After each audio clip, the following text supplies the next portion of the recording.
Hi friends, నేను మీ Ashwini. Welcome back to my channel. మనకి నోటికి కారంగా పుల్ల పుల్లగా తినాలనిపించినప్పుడు ఎండుమిర్చి పల్లీలతో ఇలా గనుక చట్నీ చేసుకుని తింటే టేస్ట్ మాత్రం సూపర్గా ఉంటుంది. ఈ చట్నీ చేయడం కోసం మనం ఫస్ట్ ఎండుమిర్చి, ధనియాలు, కొంచెం శనగిత్తనాలు, జీలకర్ర తీసుకొని వీటన్నింటిని బాగా వేయించాలి ఒకదాని తర్వాత ఒకటి. వీటన్నింటిని వేయించిన తర్వాత మనము మిక్సీ పట్టుకోవాలన్నమాట.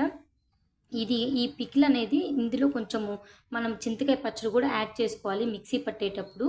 అయితే ఇది పిల్లలకి కూడా బాగా అరుగుదలగా ఉంటుంది. ఎందుకంటే మనం చింతకాయ పచ్చడి వేస్తాం కాబట్టి కొంచెం బాగా నెయ్యి వేసి తినిపిస్తే టేస్ట్ మాత్రం సూపర్గా ఉంటుంది పిల్లలకి కూడా. ఇవన్నీ వేయించిన తర్వాత మనం ఇంకా మిక్సీ పట్టుకోవడమే. వీటిని మిక్సీ పట్టేసుకొని అందులో కొంచెం చింతకాయ పచ్చడి వేసుకొని మనకి తగినంత కొంచెం వాటర్ వేసుకొని అది బాగా మిక్సీ పట్టుకోవడమే. మిక్సీ పట్టుకున్న తర్వాత తాలింపు వేసుకోవాలి. అంతే, సింపుల్, చాలా సింపుల్ ఈ పికిల్ చేసుకోవడము. టేస్ట్ అయితే చాలా బాగుంది. మీరు కూడా ట్రై చేసి ఎలా ఉంది కామెంట్ రూపంలో చెప్పండి. మన ఛానల్ని ఫస్ట్ టైం కనుక చూస్తున్నట్లయితే ఛానల్కి సబ్స్క్రైబ్ చేసుకోండి. లైక్ చేయడం మాత్రం మర్చిపోవద్దు. Thank you.